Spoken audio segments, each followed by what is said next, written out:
ہر قسم کی حمد و ثنا کبریائی بڑائی اس اللہ رب العالمین کے لیے لائق اور زیبا ہیں جس رب کی توفیق سے ہم سب کو رمضان المبارک کا یہ مہینہ ملا، اور اس مہینے میں ہم اپنے توفیق کے بقدر اللہ رب العالمین کی رضا، اللہ کی قربت، اللہ کی خوشنودی حاصل کرنے کے لیے کوشش کر رہے ہیں، اور بے شمار درود و سلام اللہ کے آخری نبی احمد مجتبی محمد مصطفیٰ صلی اللہ علیہ وسلم پر کہ جن کی زندگی کو اللہ رب العالمین نے ہمارے لیے آئیڈیل اور نمونہ قرار دیا، اور تمام شرعی احکامات میں اللہ کے نبی جناب محمد مصطفیٰ صلی اللہ علیہ وسلم کے سیرت، آپ کی زندگی کی روشنی میں ہم اللہ رب العالمین کی قربت، اللہ کی رضا حاصل کرنے کی کوشش کرتے ہیں۔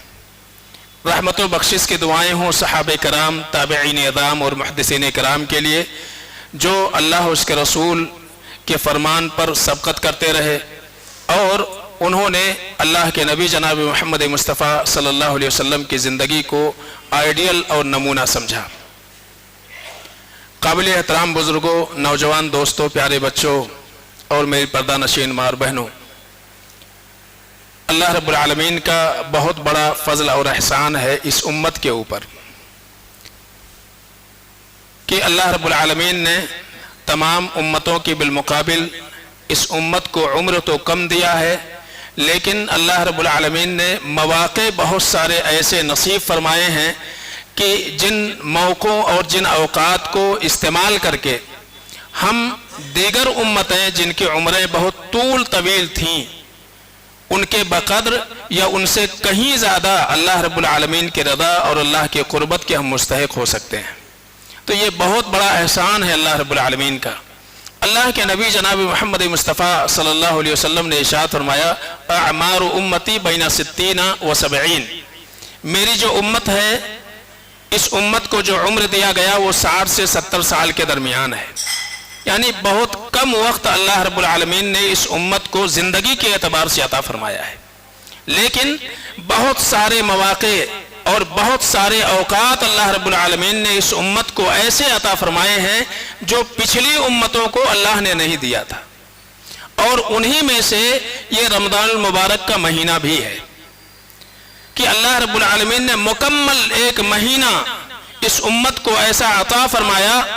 رمضان کے روزے تو اس سے پہلے روزے جو ہے یہ پچھلی امتوں میں بھی فرض تھے، لیکن اوقات کیا تھے اور کتنے ایام کے روزے تھے اس کی کہیں صراحت نہیں ملتی ہے، لیکن خاص طور سے امت محمدیہ کو ایک مسلسل ایک مہینہ اللہ رب العالمین نے عطا فرمایا۔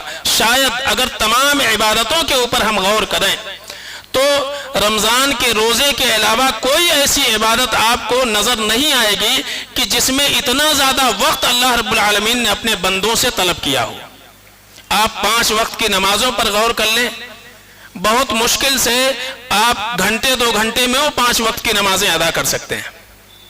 زکوٰۃ کا مسئلہ ہے، زکوٰۃ سال میں ایک بار اللہ رب العالمین نے فرض کیا ہے۔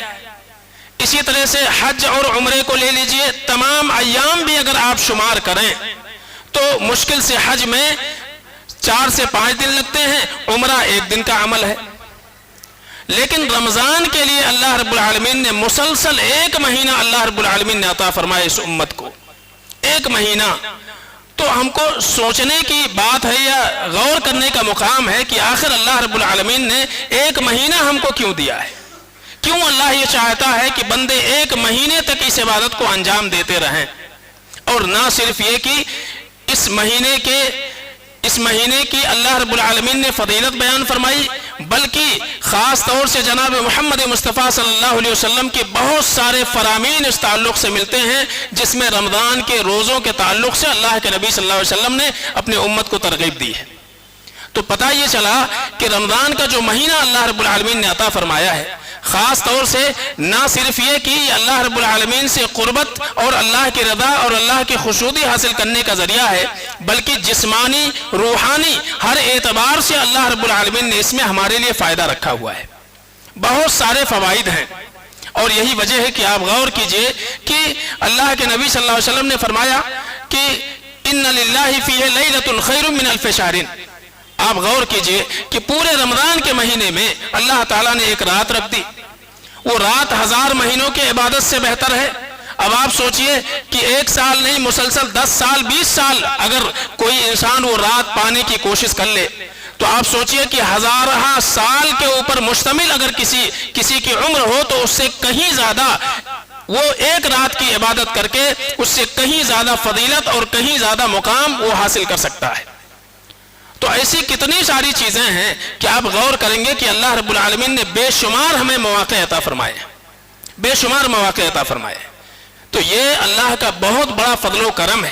اور یہی وجہ ہے کہ محمد رسول اللہ صلی اللہ علیہ وسلم نے ایک موقع پر جب آپ ممبر کی سیڑھیاں چڑھ رہے تھے تو سید الملائکہ حضرت جبریل امین بد دعا کر رہے ہیں کہ اے اللہ رب العالمین، اے اللہ تعالیٰ اس کے اوپر لعنت ہو جو رمضان کا مہینہ پائے اور اپنی مغفرت نہ کروا سکے.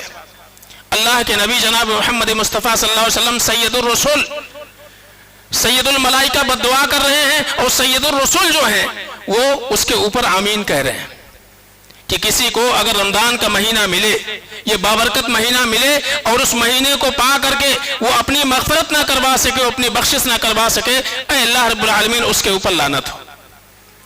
تو بتائیے بد دعا کرنے والے سید الملائکہ اور اس بد دعا کے اوپر آمین کہنے والے سید الانبیاء ہیں. تو پتہ یہ چلا کہ کتنا اہم یہ مہینہ ہمارے لیے ہے. اور یہی وجہ ہے کہ آپ دیکھیے ایک نفلی عبادت، ایک نفلی روزہ، یہ تو فرض اللہ رب العالمین نے کیا ہے. ایک نفلی روزہ اگر اللہ رب العالمین کسی کو توفیق دے دے، اللہ کے نبی صلی اللہ علیہ وسلم فرماتے من صام یوما فی سبیل اللہ بعد اللہ وجہہ عن النار 70 خریفا، کہ ایک دن اللہ رب العالمین کے رضا کے لیے، اللہ کو راضی کرنے کے لیے ایک دن کا روزہ اگر کوئی رکھتا ہے جسے اللہ توفیق دے دے تو اللہ تعالیٰ اس کو جہنم سے 70 سال کے مسافت کے بقدر دور کر دیتا ہے. آپ سوچئے کہ 30 روزے اللہ رب العالمین نے ہم کو عطا فرمائے اور فرض کیا ہے. نفلی روزے کا اگر یہ اجر ہے تو آپ سوچئے کہ اللہ رب العالمین نے روزہ جو ہمارے اوپر فرض کیا ہے 30 دن کا 29 دن کا، اب ایک انسان جہنم سے کتنا دور ہو سکتا ہے، کتنا دور ہو سکتا ہے. یہی وجہ ہے کہ اللہ کے نبی صلی اللہ علیہ وسلم اس بد دعا کے اوپر آمین کہہ رہے ہیں. کتنا مبارک موقع ہے ایک انسان کو اللہ رب العالمین کی قربت حاصل کرنے کا، اللہ کی جنت حاصل کرنے کا اور اپنے آپ کو جہنم سے دور کرنے کا. لیکن پھر بھی انسان اس مہینے کو ایسے ہی ضائع کر دے، اس کو برباد کر دے اور اپنی مغفرت نہ کروا سکے، اس کے لیے کوششیں نہ کر سکے، تو اس سے بڑا محروم انسان کوئی نہیں ہے. آپ صلی اللہ علیہ وسلم نے فرمایا تھا من حرم خیرہا فقد حرم، جو انسان اس مہینے کے خیر و برکت سے محروم ہو جائے اس سے بڑا بدنصیب کوئی نہیں ہو سکتا ہے. تو آپ غور کیجئے کہ اللہ رب العالمین نے ایک مبارک مہینہ ہمیں عطا فرمایا ہے. اس سے ہم فائدہ کیسے اٹھائیں، کیسے ہم مستفیض ہوں، اس کے لیے ضرورت اس بات کی ہے کہ سب سے پہلے یہ کوشش ہونی چاہیے کہ رمضان کا یہ پورا مہینہ ہم روزے سے رہیں. نہ صرف ہم رہیں بلکہ اپنے گھر میں جو ہماری خواتین ہیں، ہماری مائیں اور بہنیں ہیں، اس کو بھی ہم اس کا پابند بنائیں، الا یہ کہ ان کے پاس کوئی شرعی عذر ہو. یہاں تک کہ اگر صحابہ اور اسلاف کی زندگی کو دیکھیں تو بچوں کو بھی جن کے اوپر روزہ فرض نہیں تھا ان کو وہی مشق کرانے کے لیے، پریکٹس کروانے کے لیے، وہ جب بھی وہ شعور کو سمجھتے تھے کہ اب یہ روزہ رکھ سکتے ہیں تو انہیں روزہ رکھوایا کرتے تھے. سلف کی زندگی میں یہ چیزیں ملتی کہ روزے کے تعلق سے ان کا کتنا اہتمام کیا کرتے تھے.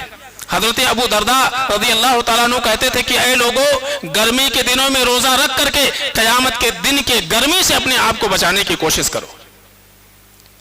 وہ دن کہ جب سورج بالکل قریب ہوگا، اس موقع پر اللہ رب العالمین اسی روزے کی وجہ سے ایک انسان کو مقام اور درجات عطا فرمائے گا.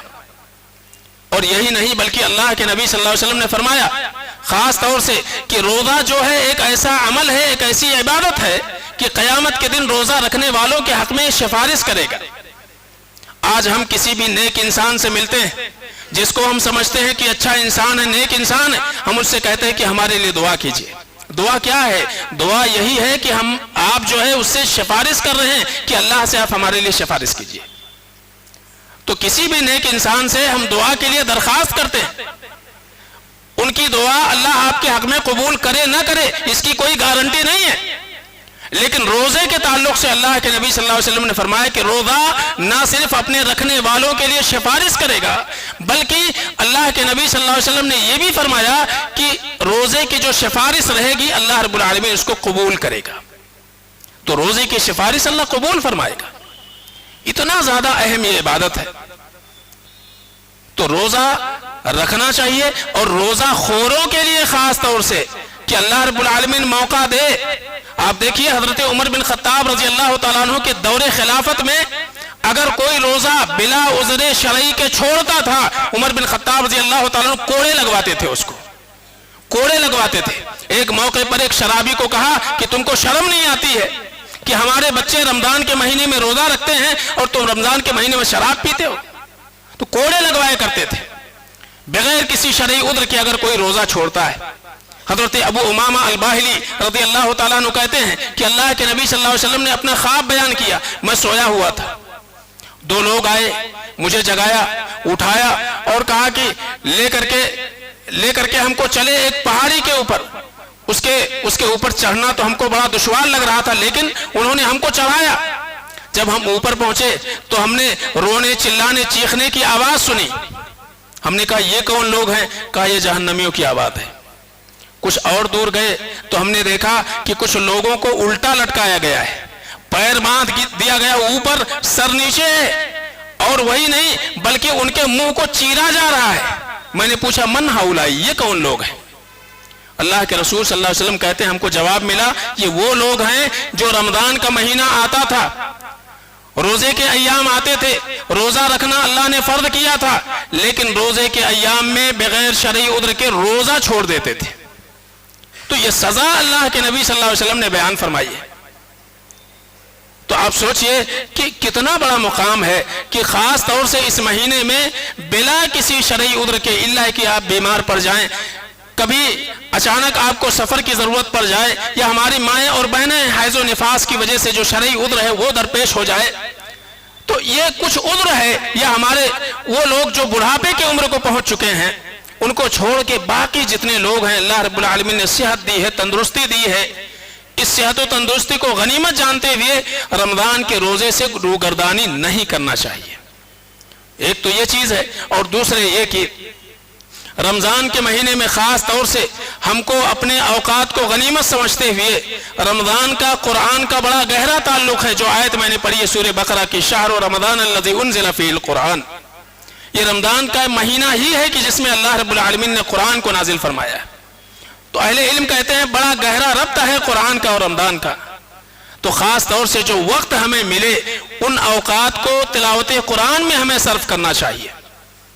تلاوت قرآن میں ہم کو صرف کرنا چاہیے. ہم کاروبار کر رہے ہیں، کوئی کام کر رہے ہیں، اس سے تھوڑا سا وقت ملے تو ہمارا وقت وہ تلاوت قرآن میں صرف ہونا چاہیے. کوشش ہو انسان کی، یہ کوشش ہو کہ جہاں ہم روزے کی حالت میں اللہ رب العالمین کو راضی کرنے کی کوشش کر رہے ہیں، وہیں ساتھ ساتھ میں ہمارے جو فارغ اوقات ہوں ان میں ہماری زبان پر اللہ رب العالمین کا کلام ہونا چاہیے.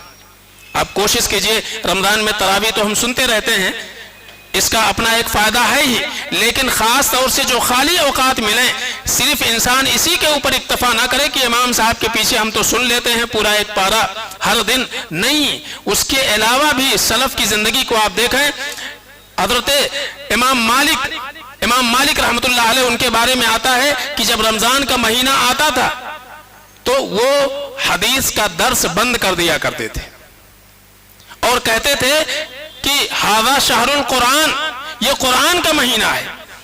یہ کیا ہے؟ یہ قرآن کا مہینہ ہے. تو مکمل طور سے قرآن عزیز کے تلاوت میں لگ جایا کرتے تھے. تو جو بھی خالی اوقات ملے اس میں خاص طور سے ہمیں قرآن کی تلاوت پر اپنا وقت صرف کرنا چاہیے. اللہ کے نبی صلی اللہ علیہ وسلم نے بہت سارے فضائل بیان کیے ہیں. آپ نے فرمایا اقرؤوا القرآن فإنہ یأتی یوم القیامۃ شفیعا لأصحابہ، قرآن پڑھا کرو، قیامت کے دن قرآن تمہارے حق میں اللہ رب العالمین کے سامنے سفارش کرے گا، سفارشی بن کر کے آئے گا. تو تلاوت قرآن جتنا ہو سکتا ہے آدمی اپنے کوشش کے بقدر جو بھی وقت ملے ان اوقات کو تلاوت قرآن میں صرف کرنا چاہیے. اس سے ہم رمضان سے مستفیض ہو سکتے ہیں. اسی طرح سے جو وقت ملے آپ اس میں زیادہ سے زیادہ اللہ رب العالمین سے دعا کیجیے. دعا کیجیے. روزے کی حالت میں اللہ رب العالمین دعا قبول کرتا ہے. اللہ کے رسول صلی اللہ علیہ وسلم نے فرمایا ان للہ عند کل فطر عتقاء من النار. یاد رکھو جب افطاری کا وقت آتا ہے تو افطاری کے وقت میں اللہ رب العالمین اپنے بہت سارے بندوں کو جہنم سے آزاد کرتا ہے. دسترخوان بچھ گیا ہے. اس وقت کوشش یہ ہونا چاہیے کہ وہ جو اوقات ہوتے ہیں سورج غروب ہو رہا ہے اور آپ افطاری کا انتظار کر رہے ہیں, وقت کا انتظار کر رہے ہیں, وہ وقت ایسا ہوتا ہے کہ آپ اس میں اللہ رب العالمین سے دعا کریں. نہ یہ کہ ہماری نگاہ دسترخوان پر ہو, کون سی چیز اچھی ہے اس کو کھینچ کر کے سامنے لانا, بلکہ کوشش یہ ہونا چاہیے کہ اس وقت میں ہم دعا کریں اللہ رب العالمین سے. حضرت عبداللہ ابن عمر رضی اللہ تعالیٰ عنہ کے عمل سے ملتا ہے کہ وہ جب افطاری کا وقت ہوتا تھا اپنے گھر کی عورتوں کو, اپنے بچوں کو اکٹھا کر لیتے تھے اور کہتے تھے آؤ ہم مل کر کے دعا کرتے ہیں. تو یہ طریقہ جو ہے ہمارے سلف کا ان کی زندگی میں پایا جاتا تھا. وہ جو وقت ہوتا ہے قبولیت کا وقت ہوتا ہے. اللہ کے نبی صلی اللہ علیہ وسلم نے فرمایا وَإِنَّا لِكُلِّ مُسْلِمٍ لِكُلِّ یوم ولیلۃ دعوۃ مستجابہ. یاد رکھو رمضان کا مہینہ جب سے شروع ہوتا ہے تب سے ہر مسلمان کے لیے اللہ رب العالمین دن اور رات میں ایک موقع دیتا ہے کہ وہ اللہ سے کچھ مانگے تو اللہ قبول کر لے. یعنی ہمارے لیے دعا کے قبول کرنے کے لیے اللہ رب العالمین نے موقع دیا ہوا ہے کہ ہر مسلمان کے لیے ایک موقع ہوتا ہے کہ وہ ایک دعا کم سے کم اللہ رب العالمین سے ایسی کرے اور اللہ اس کو قبول کرے. اور اللہ کے نبی صلی اللہ علیہ وسلم نے عام حالت میں بھی فرمایا کہ ثلاث دعوات لا ترد. 3 قسم کے لوگ ہیں جن کی دعائیں اللہ رب العالمین رد نہیں کرتا ہے. دعوت الوالد لولدہ و دعوت المسافر و دعوت السائل. کہ ایک باپ اگر اپنے اولاد کے حق میں جائز دعا کرتا ہے تو اللہ رب العالمین دعا کو قبول کرتا ہے. اور اسی طرح سے ایک مسافر انسان سفر کی حالت میں جب اللہ رب العالمین سے جائز دعائیں مانگتا ہے اللہ اس کو بھی سنتا ہے. اور اسی طرح سے روزہ رکھنے والا انسان چاہے وہ فرض روزہ ہو, نفلی روزے ہوں, روزے کی حالت میں ہم دعا کرتے ہیں اللہ رب العالمین قبول نہیں کرتا ہے, قبول کرتا ہے. تو پتہ یہ چلا کہ یہ جو وقت ہوتا ہے ہمارے لیے خاص طور سے افطاری کا, اس وقت میں اور سحری سے پہلے جب ہم اٹھتے ہیں اور سحری کے لیے اپنے آپ کو تیار کرتے ہیں, وہ اوقات میں سحری ہم کر چکے ہوتے ہیں, ابھی وقت ہے, ٹائم ہے فجر کے وقت میں یا فجر میں یا جماعت میں, وہ جو وقت ہوتا ہے خاص طور سے قبولیت کا وقت ہوتا ہے. اللہ رب العالمین آسمان دنیا کے اوپر ہوتا ہے اور اللہ رب العالمین کی جانب سے صدا اور ندا آتی ہے کوئی ہے جو مجھ سے مانگے میں اس کو دینے کے لیے تیار ہوں. تو یہ جو اوقات ہیں ان اوقات کو خاص طور سے ہمیں غنیمت جانتے ہوئے ان لمحات کو اپنے لیے مستفید بنانے کی کوشش کرنا چاہیے. اور خاص طور سے رمضان میں اللہ رب العالمین نے جس کو مال دیا ہے زیادہ سے زیادہ اللہ کے راستے میں صدقہ و خیرات کرنے کی کوشش کرنا چاہیے. اس سے بھی اللہ رب العالمین کی قربت حاصل کرنے کی ہم کوشش کریں. آپ دیکھیے کہ صحابہ کرام رضی اللہ علیہ مجمعین کے اندر خاص طور سے نیکی کے کاموں میں, خیر کے کاموں میں آگے بڑھنے کی, سبقت کرنے کی کس قدر طلب تھی.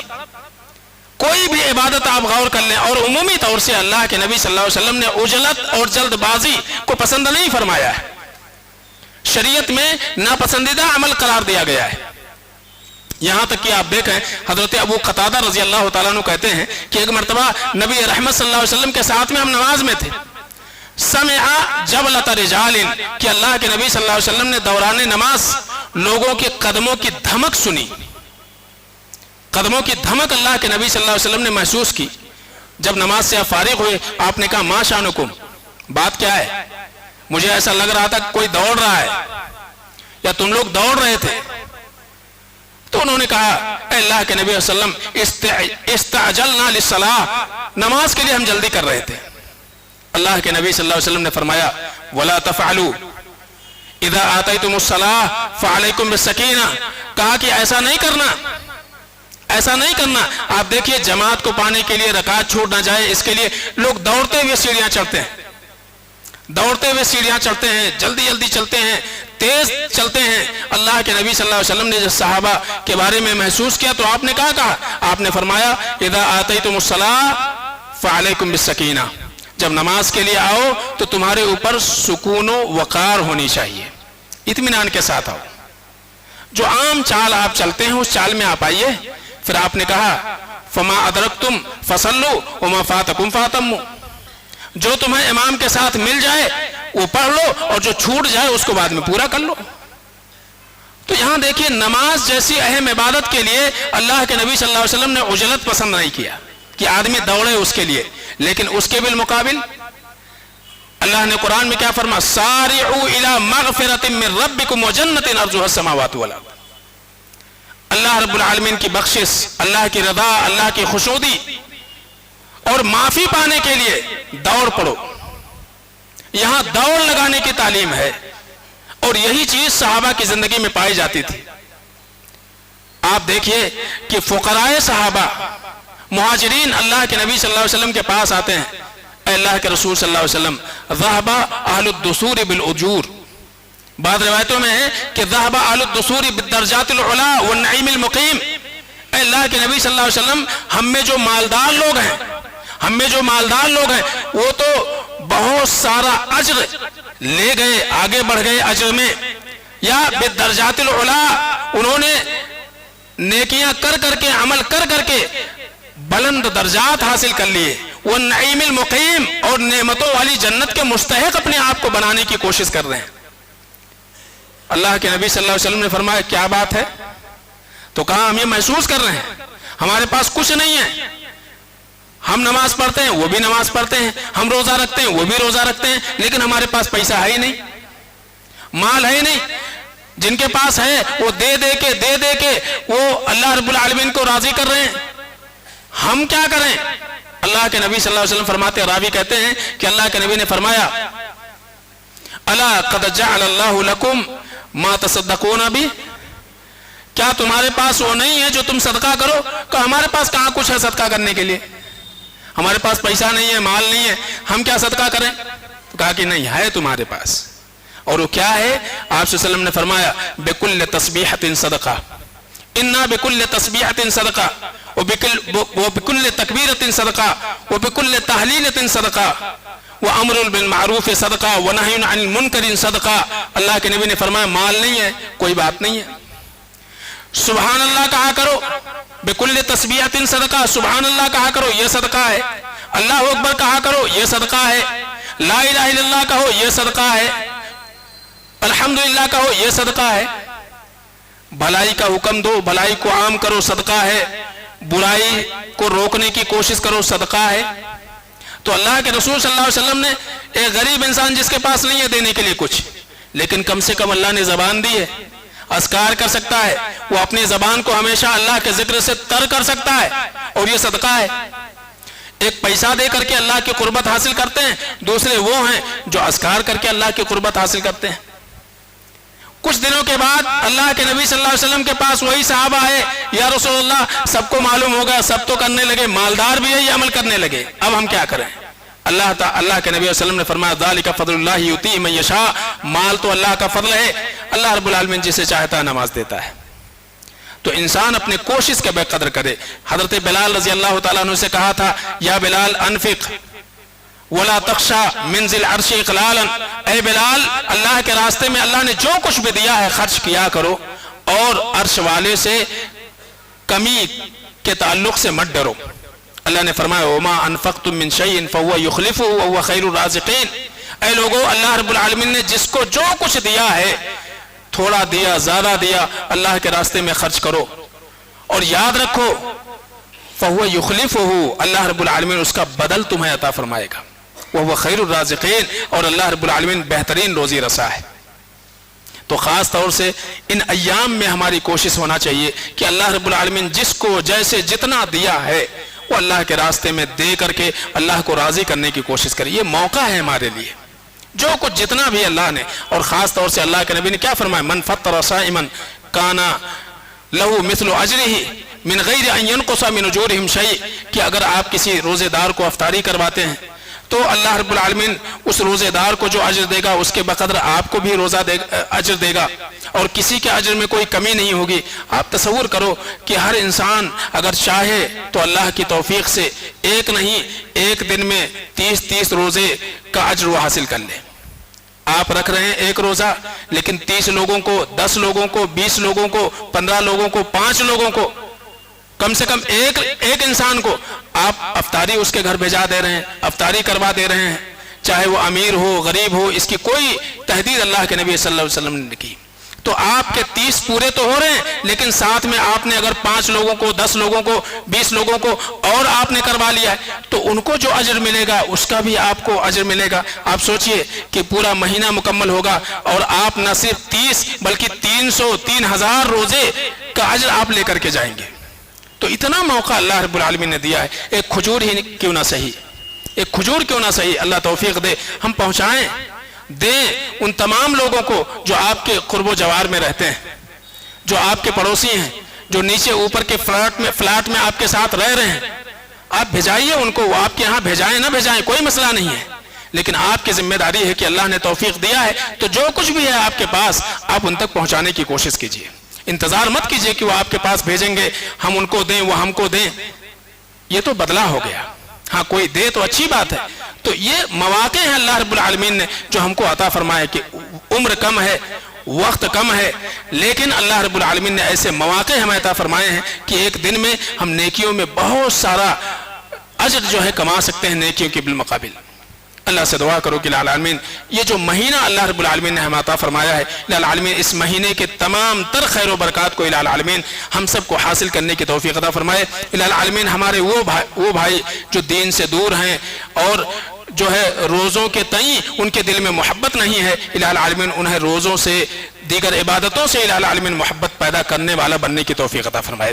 العالمین ہم گنہگار ہیں، خطاکار ہیں، العالمین یہ جتنے بھی ایام گزر رہے ہیں العالمین ہم یہ کوشش کر رہے ہیں کہ ہم تیرے حضور گڑ گڑا کر کے العالمین اپنے گناہوں کی معافی کروا لیں۔ العالمین ہم سب کو اس کی توفیق عطا فرمائے۔ العالمین ہم میں جو پریشان حال ہیں العالمین ان کی پریشانیوں کو دور فرما دے۔ العالمین جو بیمار ہیں العالمین ان بیماروں کو شفا عطا فرما دے۔ العالمین جو پریشان حال ہیں العالمین ان کی پریشانی حل فرما دے۔ العالمین جو لوگ اس مہینے میں بھی نیکیوں سے خیر کے کاموں سے العالمین دور ہیں العالمین خیر کے تعلق سے نیکی کے تعلق سے العالمین تو ان کے دل میں جذبے پیدا فرما دے۔ جو لوگ اللہ تیرے گھر سے دور ہیں العالمین اس گھر سے قریب ہونے اس گھر کو لازم پکڑنے کی العالمین توفیق عطا فرما دے۔ العالمین اس دنیا میں جب تک ہم رہیں ایمان اور توحید پر اللہ رب العالمین ہم سب کو رہنے کی توفیق عطا فرما، جو ہمارا خاتمہ ہو ایمان اور توحید پر ہو۔ بارک اللہ لنا ولکم فی القرآن الحکیم ونفعنا وإياکم بالآیات والذکر الحکیم انہ تعالی جواد کریم ملک رؤوف رحیم۔